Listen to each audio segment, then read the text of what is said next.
RG3 hasn't played a single snap this season, but that Robert Griffin cloud continues to hover over Washington. But Redskins coach Jay Gruden gave Kirk Cousins another vote of confidence, and here's what he said earlier this week. Kirk gives us the best chance to win. Still, I want to see him fight through this. That's going to be the making of a strong person, a strong football player. I'm excited to see him bounce back and have a big bounce back game this week and the coming weeks. We'll see how it goes. All right, so Coach Gruden made those comments on Monday, and then on Wednesday, listen to what ESPN NFL analyst Ryan Clark had to say about Gruden's treatment of Cousins versus RG3. The way he's protecting Kirk Cousins, that's how you take care of a quarterback. Whether it's right or wrong, that's what you're supposed to do. You're supposed to fall on the sword for him. But it only magnifies the way he treated RG3. It only makes that even more glaring of a difference in the way that I treat a guy who I want to play, who I'm backing 100% fully, and a guy that I don't want to. So where RG had his negatives and had his wrongs, I think you also have to look to Jay and their relationship issues as another reason why it was hard for him to succeed. Wow, really interesting. But going back to Gruden's comments, Stephen A. Smith, what are your thoughts? Well, listen, I've been saying this for quite a long time. I mean, you know, Skip will validate that. I've been talking a long time about how Jay Gruden's treatment of RG3 was a bit suspect, to say the least. I mean, I'm not sure. I think I remember reading correctly. If I remember correctly, Kirk Cousins actually trained with John Gruden this summer. I don't know. You know, Jay's brother, obviously a man that works here, the voice of Monday Night Football. Don't know whether that's definitively true or not, but Jay Gruden clearly has his preference, and that preference clearly isn't RG3. Now, I have been on the record of saying on many, many occasions that to some degree RG3 brought some of this upon himself. He didn't go about the business of ingratiating himself with his teammates, particularly the first couple of years, team activities, team events. He was a no-show on several occasions. He didn't seem to vibe with a lot of guys, sort of feeling himself, the RG3 brand, and he may have done some things to hurt himself, but that might have been just youth, just ignorance, and then as he grew older, got a bit more wiser, tried to mend the error of his ways, but he didn't deserve the kind of treatment that he was getting from a few people, especially Jay Gruden. I have been on the record, and I have emphatically stated this on many occasions, Skip, and I will reiterate it again. I put the blame primarily at the doorsteps of Jay Gruden because I believe Jay Gruden got the job as head coach of the Washington Redskins by marketing himself as somebody who could fix whatever issues involved RG3 at the time of the Mike Shanahan era. That's how he got the job, and then ultimately got the job and jumped ship on RG3. If you listen to how he talked about RG3 when RG3 was practicing, when RG3 was playing, it seemed to be excessively cruel, beyond the pale, and completely and utterly unnecessary, particularly when you juxtapose that to his support of Kirk Cousins, which to me to this very day is inexplicable. Kirk Cousins is an interception waiting to happen. Kirk Cousins is anything but a winner.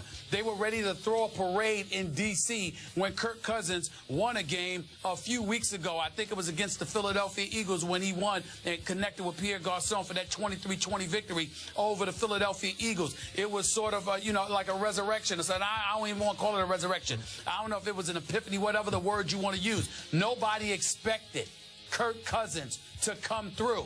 Yet week after week after week, we see Jay Gruden speaking up for this guy, no matter what mistakes he makes, no matter how many games he cost them, no matter how flagrant and visible the reality is that the Redskins are devoid of a quarterback. RG3 ain't going to be there. Kirk Cousins damn sure don't need to be there as a starter. They need a new quarterback in the nation's capital. Kirk Cousins clearly ain't the answer. At least his resume has validated that thus far. And I totally agree with what our man Bomani Jones for ESPN has said about the whole Kirk Cousins saga. He's absolutely on the money because it is mind-boggling.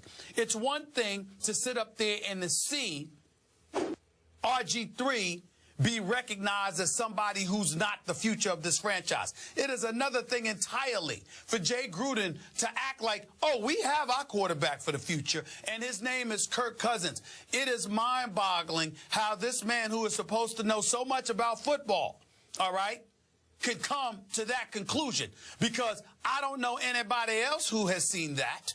But clearly Jay Gruden believes he's seeing something everybody else hasn't seen, or he's just using Kirk Cousins to sit there and continue to dig the proverbial grave of RG3. It's sad, but it's a reality that has been pointed out accurately by Bomani Jones and others. It is undeniable what Kirk Cousins has not done. And I'm not just speaking for myself. I'm speaking on behalf of a whole bunch of people in the nation's capital who have verbally expressed identical sentiments to what I just elocuted. I am so with everything you just elocuted. But here's our problem. In no way am I able to, or will I try to, defend the performance of Robert Griffin III on the field post-injury, post-first knee surgery. We can't. You even less than I. And I love RG3 as a player. As a player, I loved him coming out. And you pointed out early in the show, he wrecked his knee, and it seemed to wreck much of his confidence. He never seemed to get comfortable cutting, pushing off that knee again. And it led to this injury, which led to that injury, which led to this injury. And he's been a mess since then, both psychologically and physically. So this is a tricky question for me, because I still believe Robert Griffin III can play in this league at a very high level. I just don't believe it's going to be in D.C. So I was hoping they would cut him loose before this season started, because I have told you from the start, Kirk Cousins will throw interceptions in bunches. He has ability. He has capability. He does know their offense. He's a better fit for their offense than Robert is, given what Jay Gruden wants to do with Kirk Cousins. But Kirk Cousins is not the long-term answer. He's wildly inconsistent. He can have that last-ditch drive to beat the Eagles, and then you know what will come next. Interceptions in bunches. So I disagree with Jay Gruden, just as I disagreed with the great Mike Shanahan. Mike Shanahan loved Kirk Cousins also, which is why he pushed to take him in the draft even before they wanted to go up and get RG3, as you recall, before that draft. And he went ahead and drafted him later. So we had the two rookie quarterbacks, and it just set up problems for this franchise going forward.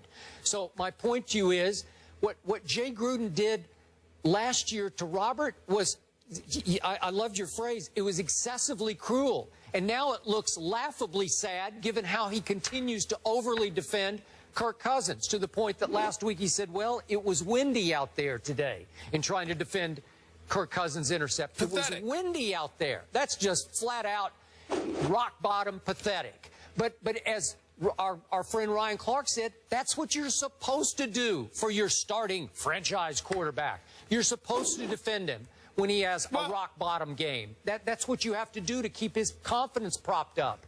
But last year he was, go ahead. Well, let's be clear.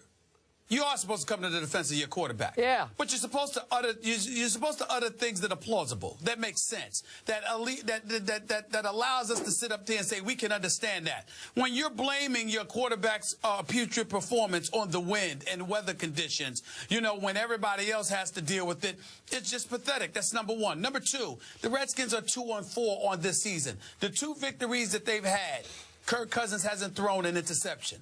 All 4 losses they've had, he's had 2 interceptions in each of their 4 losses. That's number 2. Number 3, and listen, we have to go here.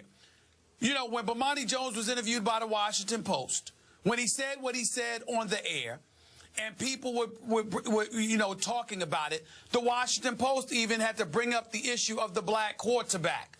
Why? We thought we were beyond all of this. We thought we were beyond the days, you know, of thinking about Warren Moon being pushed out the door for Cody Carlson, or the days questioning Randall Cunningham and what he was going to be able to do, or Doug Williams and whether or not he could lead a team to a Super Bowl. The list goes on and on.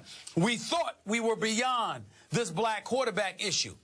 Unbeknownst to him, Jay Gruden has forced the subject to be revisited.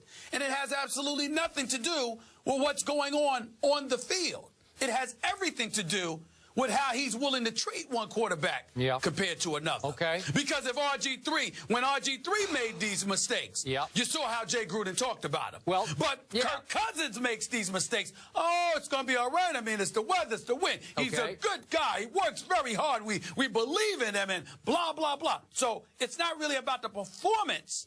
When you talk about, because you got to remember, as you know, because you were covering sports long before I was, Skip, the plight of the black quarterback did not just entail an on-field performance. Nope.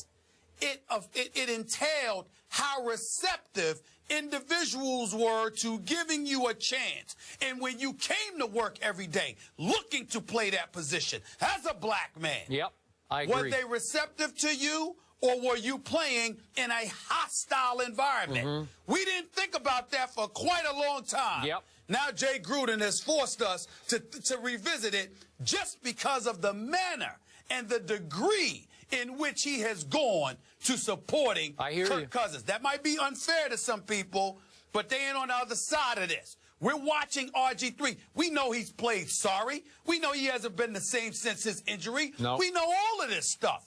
But the attacks that have come his way seems to be disturbingly excessive. And the only defense that I had, the only defense Jay Gruden has is Jay Gruden could actually make the argument that it's not just him, it's RG3's teammates. You know, because some of them feel that way. That is a legitimate argument Jay Gruden has, but it's the only one. Other than that, everything seems to be a bit excessive. I mean, listen to him talk about Kirk Cousins. My God, you would think Kirk Cousins is Tom Brady. It's unbelievable. You're right. Listen, I am also disturbed about the issue you raise about the black quarterbacks. Obviously, I'm not black, but I'm disturbed because I covered James Shaq Harris with the Los Angeles Rams. I know that's way before your time, when he was trying to break through. And then I did a long piece and spent a week with Doug Williams when he was at Grambling, as he's talked about when he's been on our show with us before. So I have some feel for that, some feel for it. And I don't like the feeling I'm getting in this circumstance, because remember what he did, and I'm going to paraphrase. Remember after one of RG3's worst performances last year, remember what Jay Gruden did? He began to pick it apart by saying he took a one-step drop when it should have been a 3 and a 3-step drop when it should have been a 5, and he read only one side of the field too many times. He shredded the performance. He picked it to pieces. And given the way he props up and defends Kirk Cousins to a fault, I'm with you. It's just, it's disgusting to me, and it gets worse by the week. Go ahead. It is disgusting. But let's be fair to Jay Gruden in this respect. This is no Chip Kelly situation. You got Chip Kelly and you got players coming out that's true. And directly pointing a finger at Chip Kelly in that regard months ago. All right. That's not what we're talking about here with Jay Gruden. What we're talking about here with Jay Gruden is the flagrant level of favoritism. On a personal level, he seems to be showing to Kirk Cousins compared to RG3. Right. But that's entirely different than what Chip Kelly went through in Philadelphia. In fairness to Jay Gruden, we need to say that. Bottom line, to be fair to Jay Gruden, it looks to me like, for sure, he just doesn't think Robert can play. Period. End of story. That's right. That's right. Just to give you a little perspective on how messy Kirk Cousins has been so far this season, he's the first Redskins quarterback to throw multiple interceptions in 4 of the team's first 6 games in over 60 years.